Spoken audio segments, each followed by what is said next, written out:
Hey up, my name's Andy Jarvis. I am your host of the Strategy Sessions. Thank you for coming along today. Episode 9, 18 weeks of podcasting. I'm amazed I'm still here. I'm glad you're still here. So let's get on with today's episode.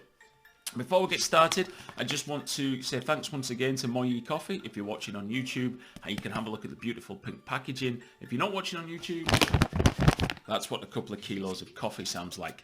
Moyi Coffee, M-O-Y-E-E. Do what they call fair chain coffee, where they use blockchain to connect customers to growers, and they make some amazing coffee products which help to leave more money in the country where they buy their coffee from. So please do check them out online, M-O-Y-E-E coffee.ie or .co.uk, depending on where you are, or follow them on social media. You'll get a real feel for what the company is about. Thank you very much to Moyi and the team there. Today's episode, two brilliant guests. Laura Hogan from Jelly Bean Agency is doing the T.O.P.T.I.P. and Zaid Al-Qassab, the Chief Marketing Officer of Channel 4, is doing the main interview. So let's get straight into Laura's top tip, because this is brilliant and it's something that I believe in wholeheartedly. Laura, tell everybody what the T.O.P.T.I.P. is today. Hi, my name is Laura Hogan and I'm the owner of Jelly Bean Agency in Birmingham. My top tip is aimed at account managers and client-facing workers within agencies. My top tip is to ditch email when things go wrong. Sometimes when we're working on our campaigns, whether it's an SEO campaign, PR, PPC, things don't quite go the way that we envision that they would go. And there's nothing worse that you can do than to try and resolve this via email. To help retain that trust with your clients, take the time to pick up the phone to them. Video call if you prefer, or if possible, see them face to face. And I know that's difficult right now with the current situation. You really want to build that personal connection with them when you're talking through issues. And it's key that you come to the conversation with a very clear outline of where things haven't worked and why, what your next steps are to resolve that, and also those check-in points that you're going to have with the client to give them those continual updates of what you've done to change the things that haven't quite worked out and the re-angle you've done potentially, so that they know when they're going to get those updates from you. You've then flipped the switch on the fact that things haven't worked and you've come to them with a plan B. So they rebuild that confidence in you, in knowing that you're not just brushing it under the carpet and pretending that it didn't happen. You're taking full ownership of the issues, but you're coming to them with a plan.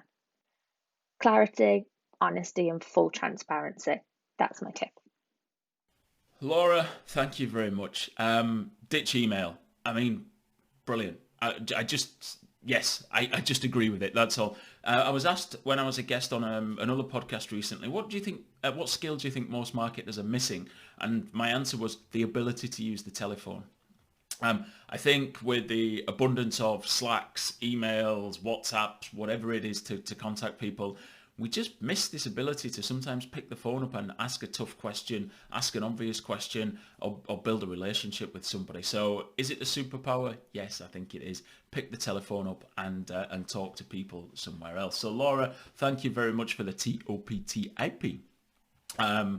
And I want to kind of follow on in that vein. Just very quickly, I want to talk about the live podcasts that I've been running. So I've done one already with Carrie Rose from Rise at 7 and Tom Etherington from Evolve Search. And I've got another one coming up on the 7th of September, which has got Stacey McNaught from McNaught Digital and Paddy Mugan from Era.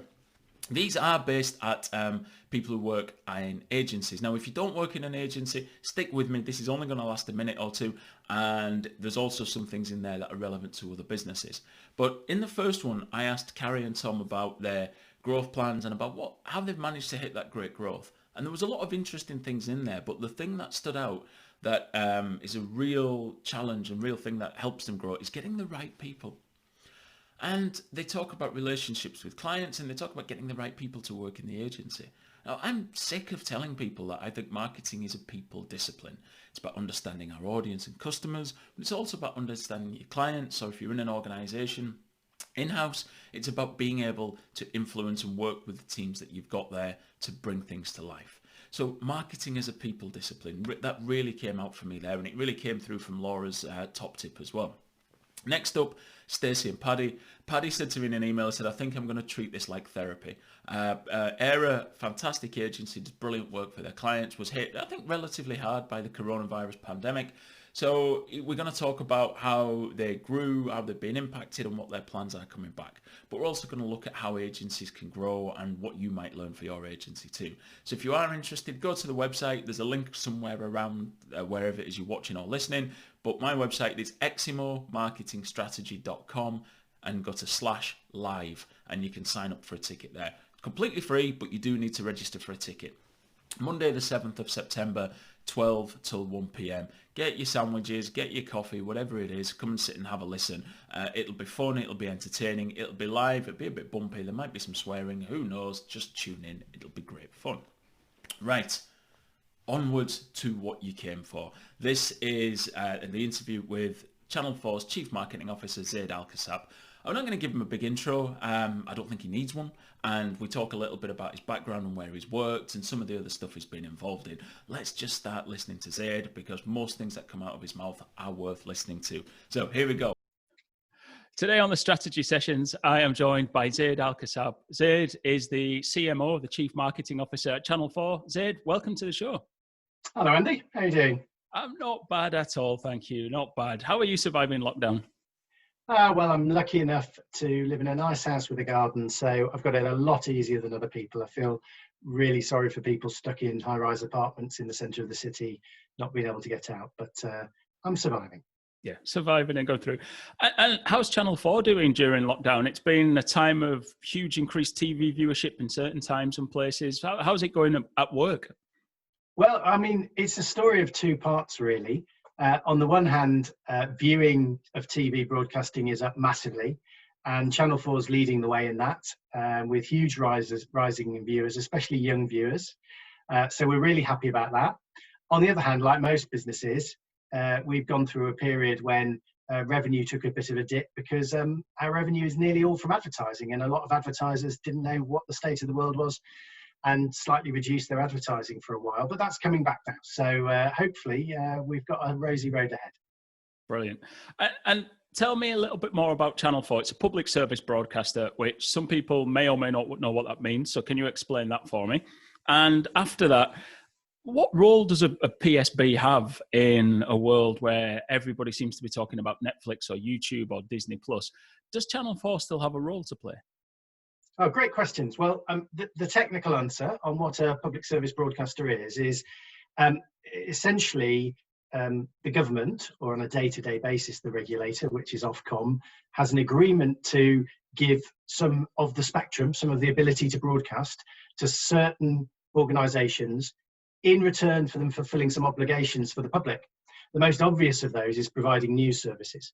So if you think of BBC News or Channel 4 News, those are part of an obligation we've got as public service broadcasters. We are allowed to broadcast and do all the wonderful things we do in return for doing some things for the country. In the case of Channel 4 specifically, what we do is a little bit more than just that. We've also got an obligation to do challenging material, in particular, content that is not of the mainstream. And we've got an obligation to feature and to promote things for what we tend to call unheard voices. In other words, minorities, minority opinions, different opinions in society. That's part of what we are required to do in return for being allowed to broadcast all the lovely shows everyone enjoys. So I think that just understanding that and the importance that PSBs have had during lockdown, when people have turned to our news in droves to find out what's going on, proves why PSBs have a future. Because we saw that the trust in something like Channel 4 News or the news of the other big PSBs went through the roof. The viewing figures went through the roof. The trust of what people were reading on social media or hearing on other platforms went through the floor because people realized they couldn't afford to hear that disinformation on such an important topic. So if anything, 2020 has proven to people the value of public service broadcasting. And actually, we've got a great role to play in the future because Channel 4 is what we call a publisher broadcaster. We're essentially a curator, a tastemaker of what people might like to see in that area. So we think that brand is incredibly important. It stands as a mark of quality, a mark of taste, a mark of, if it's on Channel 4 and you like this sort of stuff, you'll probably like the other stuff that Channel 4 brings you as well. And that's a really powerful tool in the world of content. And when you look at the Ofcom research, the Communications Market Report that tells you about how people are viewing, it's not just TV, it talks about radio, how people are using mobile phones, various other bits. I love it. I think it's one of my favorite pieces of research that I see. But the younger audiences particularly are moving away from linear, traditional TV, BBC 1, 2, 3, Channel 4, BBC 3, that went, ITV, Channel 4, are moving more into YouTube. Now, YouTube has some of the deepest pockets in the world, being part of the Google empire. Netflix seems to have a business model that involves burning large amounts of cash and not making any money. How do you, as the plucky little British broadcaster, fight for the eyeballs of younger audience, which is where your focus is? How do you fight for those eyeballs? How do you keep that brand relevant to them? Yeah, and the first thing to say is we don't think of ourselves as just a linear broadcaster. We think of ourselves as a brand and a content proposition, and we're pretty agnostic about where people find that content. So, we have a VOD player, a video on demand player, which is got more than 23 million subscribers in the UK. So it's massive. It doesn't take much of a calculation to realise that that is most of the homes of the UK, and we are some of the most viewed social channels in the UK landscape. Not just in media, actually. In any walk of life, we have some of the highest numbers of views of our content on social media. So a billion views a month on social, which is an incredible reach.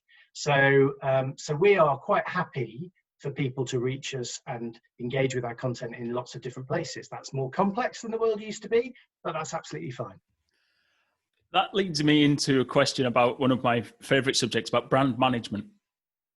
It almost feels like brand management must have been really simple 25 years ago. I know it wasn't, but it feels like it must have been. You had the channel and you had a few newspapers and a few radio and a bit of billboard, and that was it. How do you ensure that Channel 4 brand and the consistency of the brand sticks when you are delivering over, Facebook, Snapchat, different channels at different places to different people, possibly even to people who aren't in the UK and maybe don't even know what Channel 4 is? How do you manage that brand? Well, firstly, brand management certainly was easier 20, 30 years ago when I started. I remember starting off and being able to have my entire year's marketing plan on one piece of A4 paper. So basically had the months along the top and the places I could advertise down the sides. And that was it. That was the whole budget. Those were the days. So yeah, it's a much more complex world than it used to be. But I guess the answer to the brand management question is understanding your audience and being very deliberate in who you're targeting so that you can have a coherent brand. I think the first mistake that lots of people make is to assume that the audience they want is everyone.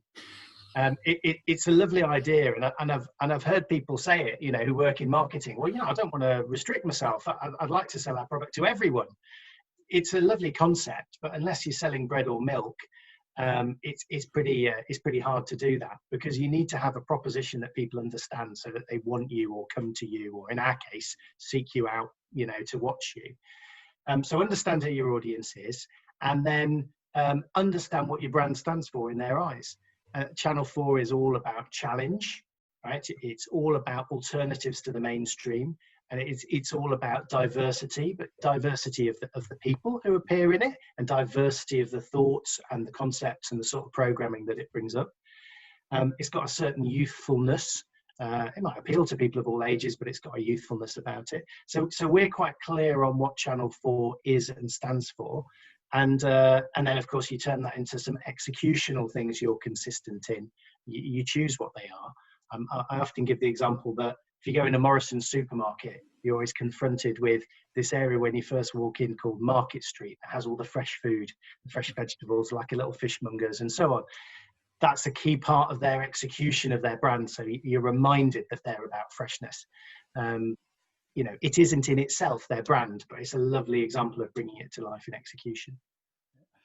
I'm going to come back to talk about diversity and inclusion later on. I've got, because Channel 4's taken a really strong position on Black Lives Matter and various other issues, pride and things like that. So I'll come back to that later on. I want to stick on brand for the moment, because your career includes managing not just one national treasure in Channel 4, but two.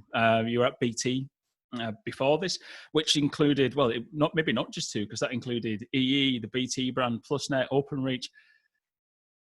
Most of those are brands that everybody knows of in the UK anyway. Everybody knows of them. Most people probably feel like they have some connection to them, or at least in the case of Channel 4 and BT, have some ownership of them. Is that a curse, or is that the best part of the job? Yeah, you're dead right. They're BT and Channel 4 are both brands that people in Britain think they own. They're right in the case of Channel 4, because actually it's owned by the public. It's entirely commercially funded. We don't get a license fee. We don't get taxes for it. We fund it through advertising, but it's owned by you and me. BT, of course, once upon a time was owned by the public, and it isn't anymore and hasn't been for many decades. But people still act like it is. They expect BT to do whatever they want because they feel like they own BT. It's a British institution. And yeah, it can cut both ways. It's a millstone around your neck when people are making demands of you and feel like they own you when they don't, or feel like they ought to be able to direct what you do when they don't even work for your company. But it's a wonderful attribute when you're talking about the connection you have with people. So, the example I gave earlier, when COVID struck and people needed information, they immediately turned to Channel 4 News, because they knew what we would be saying was true and trustworthy and based on the science, and we wouldn't be saying something that was going to be bad for them. And that's fantastic. I mean, that's like being someone's best friend and best teacher at the same time. It's an amazing thing to be able to be. So I think you have to accept that you get some rough with the smooth, and enjoy the fact that these national institutions are really important in people's lives and really close to their hearts. And are there any similarities? Because I look at BT and Channel 4, and Channel 4 has a very, say, that youth focused, its whole being is about challenging and doing different things. BT feels almost like a pipe and slippers type of brand. I may be misselling it there, but yeah, they're both national treasures. But are there any similarities between managing both brands, or does it feel like you've jumped out of a Range Rover and got into a sports car? Is that how it feels? Well, listen, I've managed a lot of brands in my time, and many of them a lot smaller and less glamorous than Channel 4. And I've always found that the way you manage them is the same, right?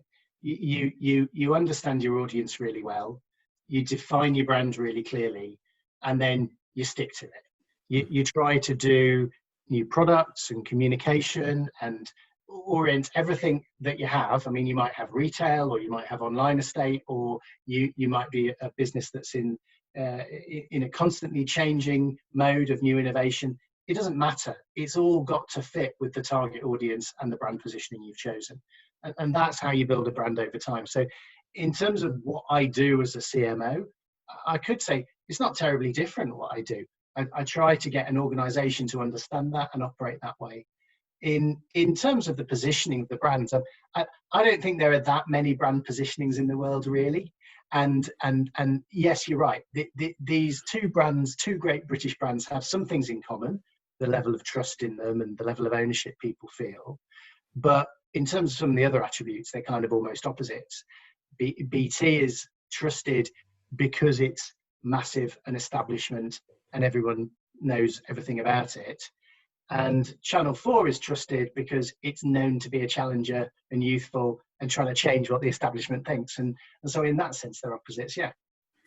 I want to just dig in about what you said there about there's not that many brand positionings in the world, because I think it feels like we're in a time now where every second company to come out of particularly the States, but anywhere really, has the word disruptive or disruptor somewhere in their mission statement or their vision statement or whatever it is. And it feels like everybody's trying to find a particular position or create a new market so they can then position themselves as the only people that can serve this new market and move their brand into a slightly different space.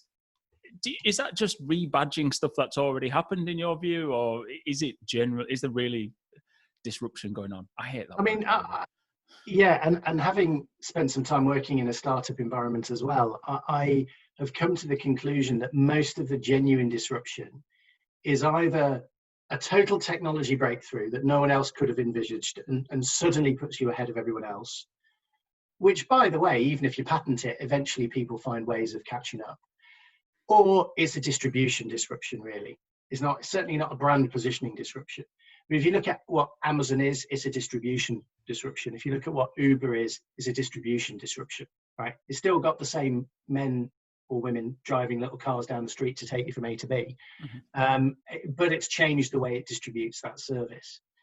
Amazon's selling you exactly the same products, but it's changed the way it distributes them. So I think the technology leaps do happen, but most of what you see out there with people claiming to be disruptors is either smoke and mirrors. They're not disruptive at all. WeWork, for example, is not disruptive in any way. It's selling you office space, and it's the same office space in the same places that other people sell you office space rebadged. Yep. That's my personal opinion. Or it's some sort of distribution change. Yeah. Talk about your startup days. You worked at House Trip as CMO there, coming from big companies, BT, Procter & Gamble and places like that, and we'll talk about P&G shortly. What was it like moving into the startup world? Look, people always said when you come out of Procter & Gamble, where I'd been for 20 years, and you move into a startup, it must have been a seismic change. I mean, chalk and cheese. And I always said, not really. What I've done when I get up in the morning and go to work is fairly much the same, in a big environment or in a small environment, in a great big multinational corporation like BT, or in a much smaller and UK-based organisation like Channel 4. It's pretty much the same, because all of those jobs I've been in the area of marketing or product or sales, and what you wake up in the morning and do is fairly much the same. Now the scale of it's different. The amount of time you have to spend on building teams in a little fast-growing startup is a bigger part of your time. The amount of time you have to spend on operational stuff and getting it right, and you're setting up a new business, it's more because it's not already there. But really the fundamentals of the job aren't that different. And culturally, I've always looked for places that felt collegiate, that felt agile, that felt like you had a lot of ownership, that you could lead new things, that valued innovation, that put the customer at the heart of things, or wanted to. And so the attributes I've looked for mean that the places I've worked all feel fairly similar, whatever size they are, whatever industry they're in. I always get the feeling about P&G that despite it being a beast, and it is a beast of a company, but it breaks it down into much more manageable bite-sized chunks, sort of products by geographies or however they're put together, and run with sort of small team, multifunctional teams. Correct me if I'm getting this wrong, but it feels like almost it's not overly different from that startup mentality in the little bubble that you're in within the company. Yeah, the clever thing P&G does and always did was give fantastic amounts of entrepreneurial ownership to people, even when they're relatively junior in the company. And that has been a very powerful way of keeping them agile for more than 100 years, keeping them at the top of their markets despite competitors coming in with new products. Because if you give people that ownership, and let them make those decisions, then as soon as they see a threat, they'll work out how to respond to it. As soon as they see a new market opportunity, they'll find some innovation to fill that gap. And P&G is exceptionally good at that, at saying, listen, you're in charge of the business. Everyone around the world in the large factories they've got, or in R&D, is there to support you doing what's right for the customer. So you just tell us what's right for the customer, and we'll get it out there to market. And that's a very, very powerful mindset. We had Dan Rubel on episode 2, I think it was, which we hilariously called P&G Tips. We'll have to find a new name for this show. But he told us a story of when I think he was 2 days in or 1 day in, he was sent on a flight to sign off the whole campaign for the brand, having only just started work on that. Do you have any war stories like that, or examples of that sort of throwing in of new talents, or do you bring that with you into your roles now? Yeah, listen, what P&G believes is that you look for raw talent, and then you accept that if they're raw talent, you throw them in and let them do it, and accept that they'll make the odd mistake, but that across time, the fact that they're talented and hardworking and willing to learn means they'll be better than picking up someone who's jaded and has done it forever and doesn't know how to do it differently. Right, and that philosophy has served them very well for many years. Not least, you can recruit lots of young graduates who are fairly cheap to hire. Mm-hmm. So it's not a bad business model. I think the rather than a sort of grand example of what I did, I'd give you the almost opposite. Almost the first thing I did as a new intern at P&G, which was a tiny little project to create some stickers that were going to go on some products on the shelf to tell you that there was a promotion. And I was left to my own devices to go and do it. And I ordered all these stickers. And when they arrived at the warehouse to be stuck on the products, they realized that, because I'd never ordered stickers before and didn't know what I was doing, I'd ordered them all in something that couldn't be peeled off. So there weren't stickers, basically. There were bits of paper, right, that you couldn't stick on anything. And it's quite a scale at P&G. So those useless stickers probably cost a few tens of thousands of pounds. And to me, as the new intern, that felt like the end of my world. I basically screwed up my first ever project, and I got called into my boss's office and assumed I'd get fired, and that was the end of it. And my boss said to me, hey, listen, mate, you can make any mistake around here, but just don't make it twice. And that was it. That was the lecture. And if anything, that first experience is probably a microcosm of the whole attitude at P&G, which is, yeah, just get good people in and let them go at it, and they'll make the odd mistake, but it doesn't matter, because in the end you'll get more out of them. I mean, they got 20 more years out of me, and and quite a lot of service on a lot of different brands, so it worked out okay. Right. Do you know, on the last podcast I talked about a mistake, something I got wrong when I worked at Durham County Cricket Club back in the days, and it's good. This podcast is going to turn into a series of cock-ups I made in at the cricket club. But we once sent out. It was my first mailing I was in charge of, and it only went to say 50,000 people. But when we sorted the data by last name, we didn't sort the whole spreadsheet. We just sorted the last name column into alphabetical order. So everybody got 50,000 people got the right first name and the wrong last name. And sent out to them. Gordon, the commercial director, my boss at the time, Gordon Hollins, sat me down and had a similar sort of discussion. It was like, well, look, it's gone now. Let's back you. Let's get this right. So, that lesson stinks. But, is that why, to go back to P&G, is that why so many P&G people do really well when they leave there? I think Sainsbury's new CMO who's on the board is ex-P&G. Wherever you look around big companies, once you start digging in a little bit, you go, oh, they worked at Procter & Gamble. They worked at Procter & Gamble. Is that why they do so well? Because of the training? Yeah, it doesn't matter where you look. My ex-bosses today are running Ralph Lauren, running Salesforce, running, at the time I joined, BT, all over the place, ex-P&G people, because it doesn't try to teach you how to market or run a business in P&G. It tries to teach you how to think for yourself and run any business. And since it lets you do it from, their graduate program, bringing in people who are 21, 22, 23 years old, by the time you're churning them out in their 30s, they've got a decade of experience of doing that. And other companies haven't even started to give you responsibility beyond making the tea. So I think there's a reason why not just P&G, but a lot of those old blue chip consumer companies that really put the customer at the heart of what they do and then allow you to build innovation around the customer. So, you know, I'd put Unilever in that bucket. I'd put the Diageos and the Marses in that bucket. You know, these are great places to start your career and to learn the skills of customer oriented. We used to call it marketing, but nowadays you'll find chief customer officer, chief growth officer. You know, they're all the same thing. They all mean people who understand customers and know how to grow businesses as a result. It really irritates me. I mean, growth hacking is the thing that I don't think, in fact, I'll say it now, I'm never having a growth hacker on the podcast. I just hate the phrase.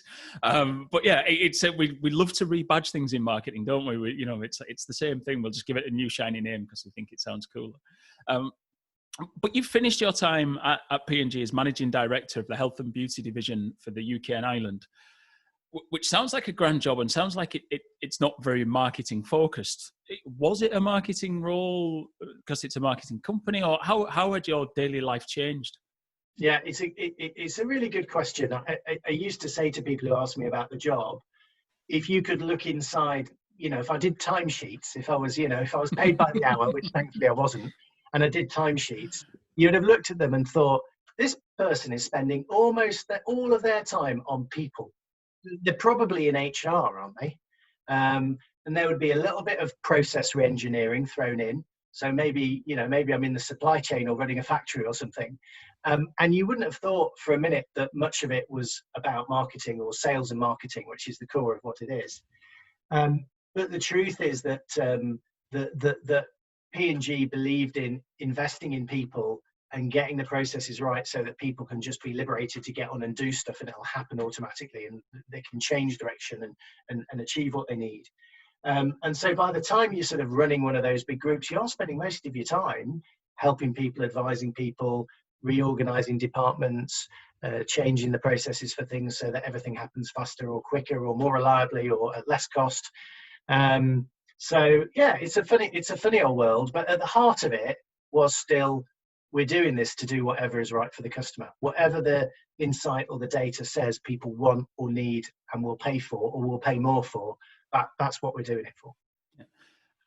How do you deal with that sort of promotional element, not promotional marketing, promotion in terms of growing up through a company? Because I know something I struggled with as my career was growing, that I felt every time I got promoted, I was leaving behind some of the job that I really loved and picking up lots of things which felt a little bit like shuffling paper. You know, I've grown a little bit and can appreciate whys and wherefores, but when I was in my 20s and you're just like, oh, this is just, I want to do that, and this is really boring. How did you cope with that? Yeah, when I do, you know, career advice to someone or a bit of mentoring or something like that, I always say, listen, be really careful what you wish for, because a lot of young people start out going, what do you want? Well, I want to get to the top. And I say, well, do you really want to get to the top? Do you understand what people at the top do, right? Because if you're working in a small business and you get to the top, that person is struggling to get the revenue in and pay the bills every single day. And that is what they're focused on. They might have started in marketing or started in sales or somewhere else, but I can tell you what they're doing right now is making sure that the revenue that comes in this month is slightly higher than the bills. That's what they're doing. If you get to the top of a big company, let's say a FTSE company, well, what are you doing? You're managing a board, you're doing external relations, you're talking to regulators in some companies to make sure that, you know, your company continue to offer. You're having conversations with the tax man. Doesn't matter that you started in marketing or in sales. That's what you're doing. So be careful what you wish for when you say you want to have a career and grow up. I always say, listen, we're blessed now. The world has a lot of specialist jobs in marketing in particular. You don't have to go directly up to get a more fulfilling job. You can go and get a job in the thing you like doing. And even if it might pay a little less, which isn't always the case, by the way, because there's a lot of digital expertise today that people pay a lot for. But even if it does pay a little bit less, you will be a hell of a lot happier doing the thing that you love than trying to be something that you never wanted to be. Now, there are people who enjoy that general management. You know, I've always pretty much enjoyed it. There are people who like some of that budget firefighting and some of that process work and some of that organizational design and all of that stuff. And great, that's for them. But if you're someone who just loves marketing, loves creation, loves innovation, loves making ads and communication, well, think pretty carefully about whether your ultimate objective really is to be the person at the top, because it doesn't involve much of that. Yeah, there's an agency in Milton Keynes called Era Digital, one I know of in the States, in Philadelphia, called SIA, and Moz, who make SEO products. They have twin tracks, basically. So you can go on the management track. I think they call it the individual contributor track. So if you're just an expert in SEO or whatever it is, your career doesn't have to stall because you don't want to start managing teams. You can, so your pay and your benefits can all grow with that, which I thought was a really interesting way of doing that, because not everybody does want to manage people. Yeah, and a lot of the big agencies have plenty of those roles now. So have a real think about where you want to get to. That's my philosophy on it. Yeah, and looking on that skills track and kind of zooming into the teams you run. You run marketing across digital as well. You've also got the creative team within your brief. You've got different people, different skill sets. How do you manage and try and bring the best out of all of those different skills? Well, I think the first thing about managing people is having a clear vision of what you're there to do. That's the thing that brings people together, brings teams together on a mission. The second thing, it sounds like the opposite, is treating everyone as an individual. So it's one vision, but recognizing that what motivates people is not all the same. It's utterly different. Some people are there for the in the moment, deep thinking work, getting it done. Some people get the reward from seeing their product later. If you're a marketer and you see it on the telly or you see it on a billboard. Some people get their kicks out of the creative process itself, but once that's done, they don't care what happens. Some people are there just waiting for the results. Did it bring the money in, or did it bring the eyeballs in? And some people need a lot of pats on the back, and some people aren't in it for that at all. And you've got to try and get under the skin of what motivates people as individuals, but galvanize them all with a common goal, so at least you're working towards the same thing. More about training those people. So when you treat them as individuals, you then have to look at sort of training needs and support for that. Are you finding, A, do you do that? I'm assuming you do. And B, are you finding that there's different gaps in teams now than there would have been 10, 15 years ago? Are you coming across different sorts of marketers than you would have done 10 years ago? Yeah. Well, there's two questions there. The first one about training, another of the good things that I got from starting my career at Procter & Gamble was that it deeply believes in investing in people, to the extent that it would do your annual personnel review and base your results and your reward 50% on the business results and 50% on what it called the organization results, which was how much you'd invested and grown yourself, how much you'd invested and grown your team, how much you'd improved the ability of your team, how much you'd thought about the training and the future of your team. So it's putting a massive focus on personal development of people and teamwork, because it just has a philosophy that if you develop brilliant people, they'll do brilliant things, and they'll need in the long run a lot less close inspection and a lot less cross-examination, because they'll all be brilliant, right? And they'll just fly, let them go. Mm-hmm. And it's a really good philosophy. So that I've taken that with me everywhere I've gone and said, look, the first thing I'll try and do is look at the capabilities of the team and the individuals, and the capabilities we're going to need to win in the modern world, and try and close any gaps. So either by hiring in, if it's a totally new skill and no one's got it or interested in it, or growing it if it's a skill some people have got but they need to be better at it, or just improving it if it's something that's always changing. You just got to keep on top of the world and everyone's got to improve all the time. So that's the sort of attitude to training and capabilities. In terms of marketers, I think that the divide, the false divide of talking about digital like it's not marketing has been a great pain in the neck, really, because digital is just a channel of reaching people, right? All it means is that this piece of communication, in the marketing context, obviously, what digital means is this piece of communication was transmitted using ones and zeros and appeared in some sort of on some sort of device, right? That's what it means. But I'm always saying we didn't used to have a department called the paper department, because you were printing it in a magazine or a newspaper or on a billboard. Well, they're all paper, but you didn't have a paper marketer, right?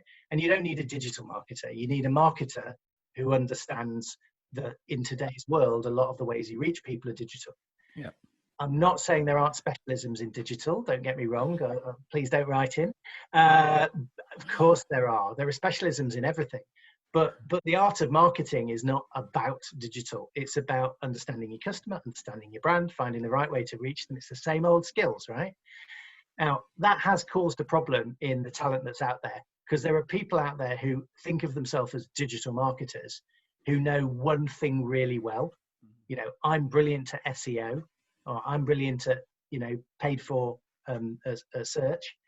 And that is a nice skill at junior levels that you need, but that is not a way to grow yourself or run a business or end up running a department, because you need to start by understanding the fundamentals, not start with the specialism when you're running a department.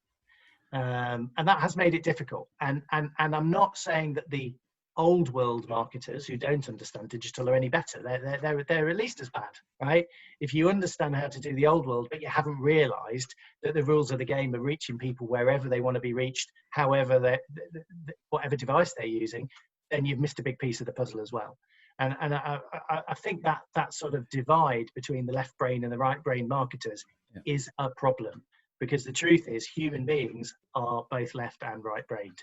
You need to reach them in the right way at the right time with the right message creatively so that they're engaged by it. You need all of it, right, to be successful. I'm going to take that whole segment, and when I do lecturing at some universities, I'm going to play it. I'm just going to shut up and play that because you say it much more eloquently than I do. I think did I get death threats? Probably not, but I got some fairly chosen words sent to me when I did a podcast for somebody else, and I think I said something like, anyone who has digital marketing in their title, all it says to me is they have no idea about marketing. And I got some fairly pointed hate mail from people about that. But I think it kind of narrows too quickly, doesn't it? When people say, "Oh, I'm digital," you're like, yeah. So you've decided the answer before you've asked the question. That's exactly that. Yeah. So this divide is causing problems, but do you think it's going though? I feel like we've kind of crested the wave and people are starting to wake up to that. Yeah, I think so. Part of the reason it's going is so much of the output you need today to be a successful marketer is digital, that the idea that there was a marketing department and a different digital department is starting to be ridiculous. Because you could say, oh, the digital guys have taken over, but actually, in fact, when you look at what's happened, they haven't, because they didn't have those fundamental skills of insight or customer understanding or all of those things. What's happened is the good people from both departments have taken over, right? Because they're the ones who understand both sides of the coin. Yeah, brilliant. No, I really enjoyed that. I think it's just true, isn't it? We go through phases in marketing where things are hot and things are cool and trendy and interesting, and then they go out of fashion and then they come back, and it's just all cyclical, isn't it? And the good people always rise to the top. Well, I'm told that 100 years ago, companies, when they started to become electrified in factories and big companies, manufacturers, rather than using steam and old-fashioned ways of manufacturing, started what they call the electricity department within their companies. And lo and behold, to my knowledge, no large manufacturer still has a department called the electricity department, because it was just a way of manufacturing, and digital is just a way of marketing. Let's hope there's no electricity departments, otherwise they've got bigger issues. and they're going to write into us as well. Definitely, that's okay. So while we're on people, I want to talk about diversity and inclusion, because you are the lead for that at Channel 4, would that be right? Yeah, that's perfect. And I've talked a lot recently about Black Lives Matter. It was important to me to do that and use the podcast as a platform for that. I saw you were shared on LinkedIn by Mark Ritson for a company doing D&I correctly and taking a stand against Black Lives Matter. And the CEO released a 6-point statement, which I'm just sort of reading in the background here, that you are committed to. Why do you think people saw you as getting the tone right for, coming out as being anti-racist in a Black Lives Matter movement? Well, the first thing I should admit is that Channel 4 has a long history in this area, and so in some respects has it a little bit easier, and people are a little bit more expecting of us to do the right thing. You could say that's a high bar, but we've got a long history of it. So partly that's because it's in our DNA, as I explained. Part of our purpose, our remit, as it's officially called, as a public service broadcaster, is to make sure we surface unheard voices and create content for minorities, essentially. And so if you look back in history, the first lesbian kiss was on Channel 4 in Brookside. The first black sitcom was on Channel 4. It was Desmond's. I remember Desmond's growing up. It was essential viewing. It was wonderful. We're the Paralympic broadcaster and have done a lot in terms of disability broadcasting. I guess the first channel brave enough to do a comedy show that's about disability, The Last Leg. Mm-hmm. So we have a lot of credibility in this area. Yes, it causes people to have very high expectations of us, but we have credibility because it's woven into our purpose and what we do as a business. And I think that sort of made it a little more credible for us to use that moment in time, not to what I criticised some others for, jumping on a bandwagon, but to reconfirm and refresh what we were saying. So when we came out and said we've got 6 anti-racism commitments, people didn't say bandwagon jumping. They said, yeah, those are a refreshment of what Channel 4 as a brand already stands for. It makes sense that Channel 4 is committing to those things. It's not just a bunch of words that you're going to write on the wall and no one's going to do anything about. Now, we have to deliver on all of those now, and that's no mean feat, but it feels like it fits with our purpose. Yeah. And I never, I don't mind some brands coming out and saying, look, we've got this wrong so far. Here's our black tile on Blackout Tuesday, but this is what we're going to do to live that. I think what irritated me with some brands was, in the immortal words of Homer J. Simpson, quick, everybody, to the bandwagon. And that was it. Somebody posted one, so everybody had to post a black tile, which irritated me somewhat. But I think, like I said, being authentic to your values is the important part there. Yeah, and I wouldn't want people to think that I'm saying we're paragons of virtue. We're not. We've got a lot to do. But we are authentic and truthful about it. So, for example, we publish our pay gaps. We're legally obliged, like big companies in the UK, to publish our gender pay gap, but we go further than that. We publish our ethnic pay gap. We publish our LGBT pay gap. We publish our disability pay gap. We have gaps, right? We're not saying we're perfect, but we're not pretending to be. We're just focused on taking steps to close those gaps and being honest about it, educating people, and going on a journey to improve those things. And I think that's important. You've got to be authentic, to borrow the word you used. And for us, it is authentic. It is meaningful. It is a genuine part of what we are and what we're doing. If you don't mind me asking on a personal level, what I've realised over the last few weeks is that there are many people who see me as a black marketer, and something I've never really seen myself as. I've just seen myself as a marketer. What do you find in your position as an ethnic minority? Do people look at you and go, well, we're all right, we've got an ethnic minority at the CMO? Or how does that feel? Do you feel people look at you and treat you differently, or what's your experience of that? Look, I honestly don't know, because I think one of the most important things in this whole debate is that everyone has a different lived experience, to use the phrase of the moment, and you can't really get inside someone else's. You can do a good job of listening to them and hearing how they've been treated. Obviously, I say obviously, although some people seem blind to it, I've been subject to, racial abuse. I think pretty much anyone of a minority ethnicity growing up has. But I haven't let it define me. I don't look at it that way. And I don't look at myself as an ethnic marketer. I look at myself as a marketer who, like everyone, happens to have an ethnicity. I happen to have a sexuality. I happen to be a gender. We all have them. I can't do anything about the fact that I've got them. So I don't look at it that way.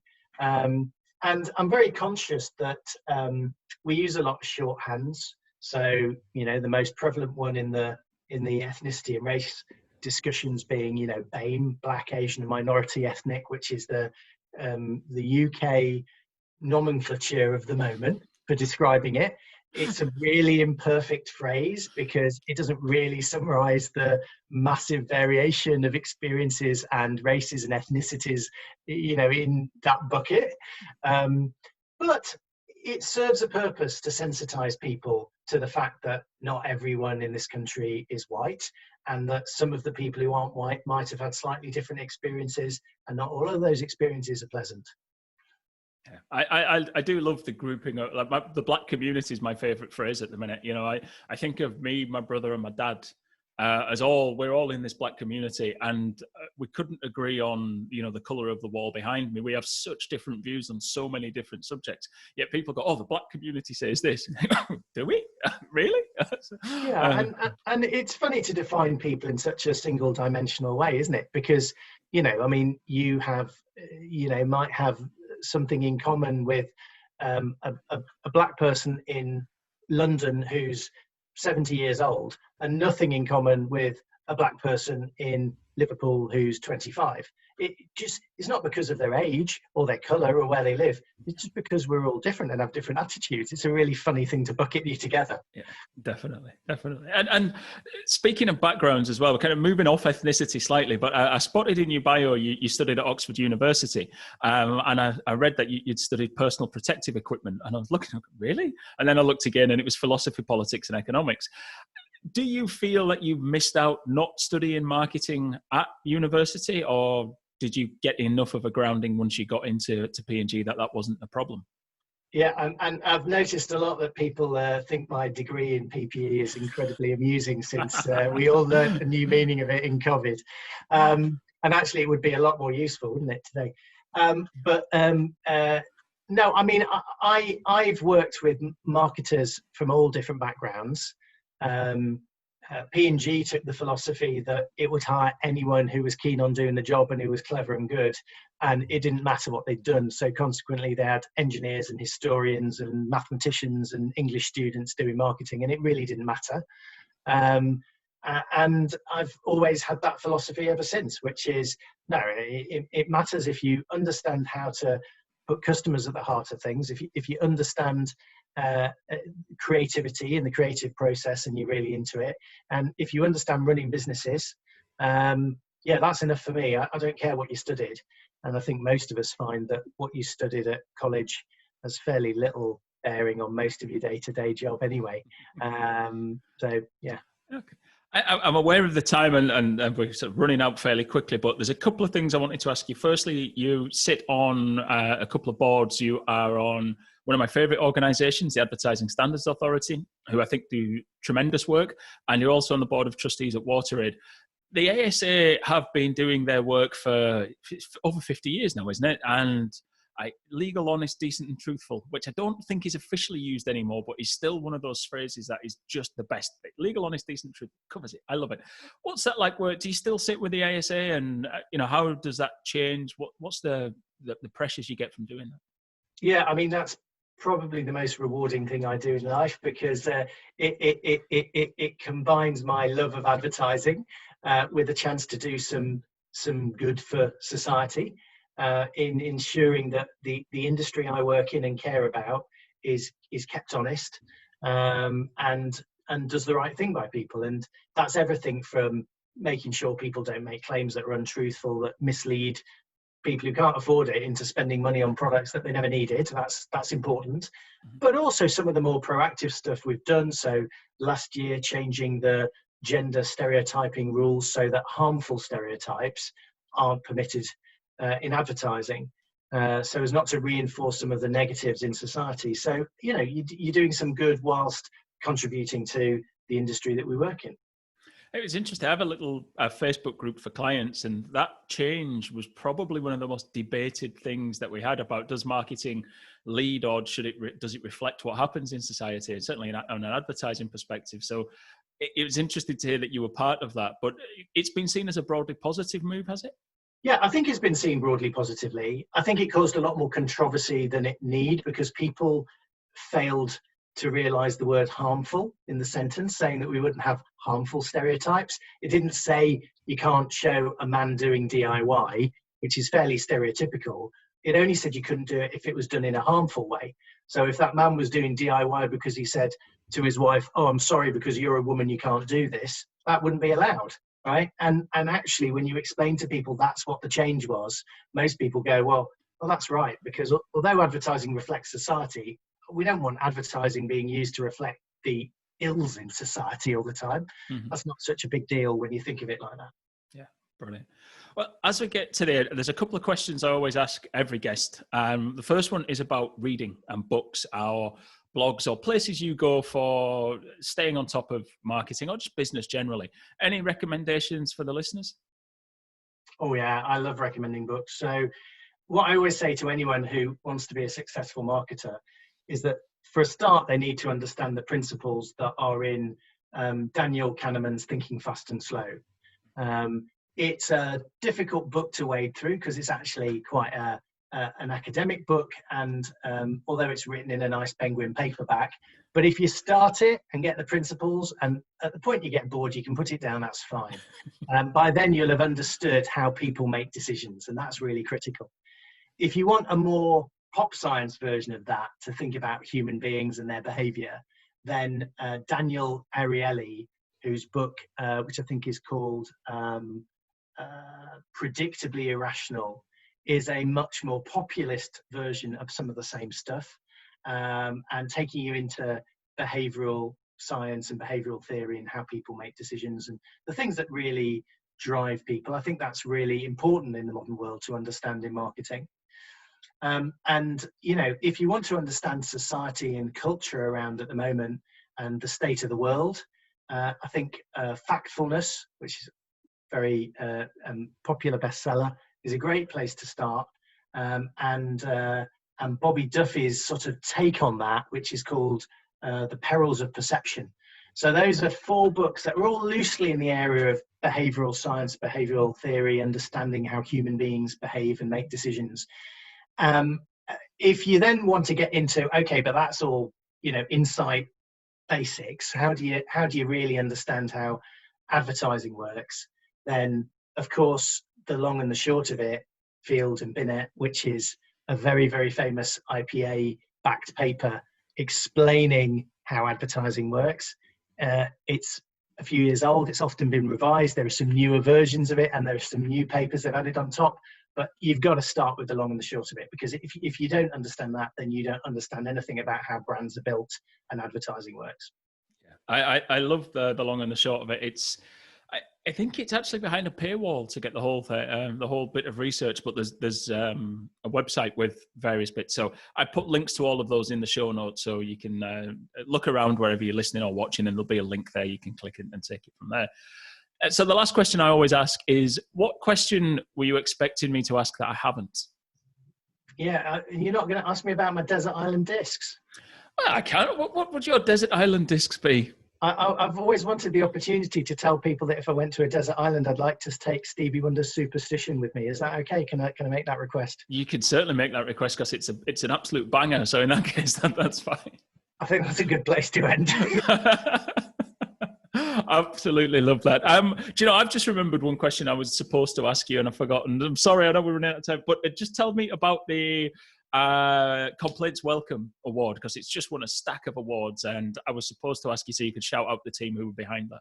Oh, well, that is lovely to have the opportunity. So yeah, Channel 4 aired a very brand orientated piece of advertising last year called Complaints Welcome, which essentially highlighted all the challenging and diverse things we do, and the fact that you get viewer complaints about any time you do something like that, using those complaints to show how important the stuff we do is to different groups, to different parts of society, to different protected characteristics, and so on. And that's won a D&AD pencil, and a Webby, and I can't remember more than I can even remember everything. It's won loads of awards, which is fantastic. Yeah, brilliant. Again, that'll be in the links on in the show notes, so you can have a look at it there. So Zaid, thank you very much for your time. It's been great to chat, and thank you for giving us your time today. My pleasure, Andy. Once again, Zaid, thank you very much for giving me your time and being so open and honest in that interview. Some really, really interesting things. I mean, listen to people all the time and they will tell you TV's dead. And if you listen to Zaid and you look at Channel 4 and what they've done and what they are doing, that's far from the truth. They know their market, they know their customer, they know what their brand's about, and they relentlessly use that. I mean, 1 billion views, was it, a month on social media platforms? That's huge. But also they still keep churning out great quality programs. But then if you look at the team that Zaid manages as well, the award-winning content that they're putting out. I mean, we mentioned it at the end of the interview. There's a promo piece that won award after award after award. Why? Because it kind of stuck to what Channel 4 brand's about. He did make me laugh talking about getting his whole year's marketing plan on one sheet of A4. I dream about doing that now. I think 3 pages is probably the quickest I can do it, or the shortest I can do it. But look, times have changed and things have moved on. But some things haven't.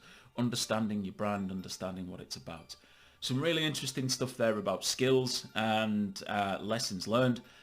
The story that really stuck with me about Zaid at P&G, where he ordered the stickers and he got them all wrong, but was supported in that. And think about what I was saying earlier about people, about getting your people. What message does that give to somebody who's in your organisation who tries something and gets it wrong? They learn from that and they grow and develop. And I just thought it was a really important message. When I worked at Durham County Cricket Club, Yvette Thompson, hi Yvette, we maybe got a couple of things wrong. I might have spoken about that before, but we had a thing called the Wall of Shame, where we would celebrate some of these things and we would just pop them on the wall. People say, oh, you should take that down, it's a bit negative. But it was actually lessons learned for us. We called it the Wall of Shame because it was funny. But it was about learning lessons and not forgetting those lessons, and that's why we put them up on the wall. And we had a culture where we could celebrate that and learn from them and move on, which we really, really liked. And look, I look back on my time at the cricket club incredibly fondly because of moments like that. So that's it for today's episode. Episode 9 is done and dusted. If you enjoyed it, please do share it with your friends. Please do share it with your colleagues. I'd love to hear your feedback. What guests would you like to on next? What do you think of the format? We get sort of 9 episodes in. Next one, April Dunford, author of Obviously Awesome and a consultant on positioning, is the guest. It's a good time to stop and go, okay, where do we go next? What sort of guests do we want on? What do people think of the show? Please do tell me. If you don't like it, if you've listened the first time and you're thinking, I'm never coming back to this, drop me an email, get in touch, and tell me why, because I really would be interested in the feedback. You can find me at xmomarketingstrategy.com, or on Twitter I'm at Andi Jarvis, and that's Andy with an I, because it's cool and trendy and it's got nothing to do with that. Don't worry. Thank you very much for your time. See you all again in 2 weeks' time, where we've got April Dunford on episode 10.